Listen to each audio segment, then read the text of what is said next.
74,000 years ago, the Earth nearly died. A massive volcano, Mount Toba, erupted in what is now Indonesia. It was the most powerful explosion in human history.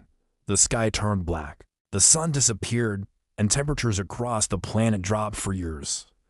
But somehow, our ancestors survived. This is the forgotten story of how cavemen endured the deadliest winter in human history. When the Toba volcano erupted, it released more than 2,800 cubic kilometers of ash.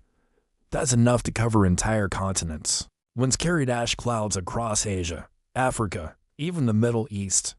For months, daylight vanished, plants withered, rivers froze, and food became impossible to find. Experts believe the human population dropped to less than 10,000.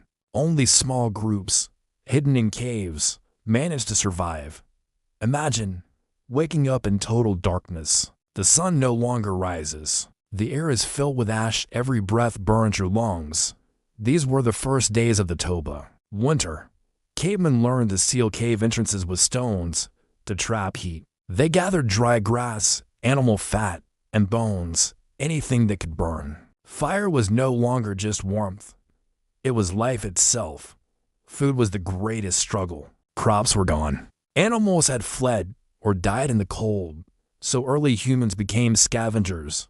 They ate roots buried under the frost, insects, small rodents, even the remains of frozen beasts. In South Africa, archaeological sites show layers of ash, but also tools, shells, and burned bones. It means they adapted, hunting fish and shellfish along the coast when the land was dead. Fire was sacred. Those who could make it led others. Tribes began to cooperate, sharing food, tools, and stories to keep hope alive. In the darkest nights, humans didn't just survive, they evolved. They discovered how to store heat with stones, how to smoke meat, and how to make clothing from animal hides. Survival wasn't just strength, it was unity. As years passed, the ash thinned, but the world was colder than ever. Glaciers spread, oceans fell, tribes migrated south, chasing the faint warmth of the sun. Those who stayed in the north built new shelters, deeper caves, lined with fur and bones. The earth had changed forever, and so had humanity. Crisis forced invention. Humans created sharper tools, stone blades that could cut frozen meat and scrape hides. They discovered pigments made from minerals and began painting their stories on cave walls. These paintings were not art. They were memory, a message. We survived. Decades later, the skies cleared. The first sunlight in generations touched the earth again. Forests began to grow, rivers ran free, and the world awakened from its long sleep. Those who endured the Toba winter carried the memory and the strength of the darkness. They became the ancestors of every human alive today. Scientists still study the Toba eruption, trying to understand how close humanity came to extinction.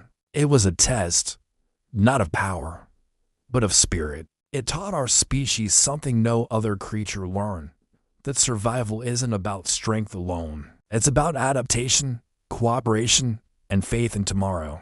Because long before we built cities and machines, we learned to hold onto one small flame and never let it die. This was the winter that almost ended humanity, but also the one that made us who we are. The Toba Supervolcano didn't destroy mankind, it forged us.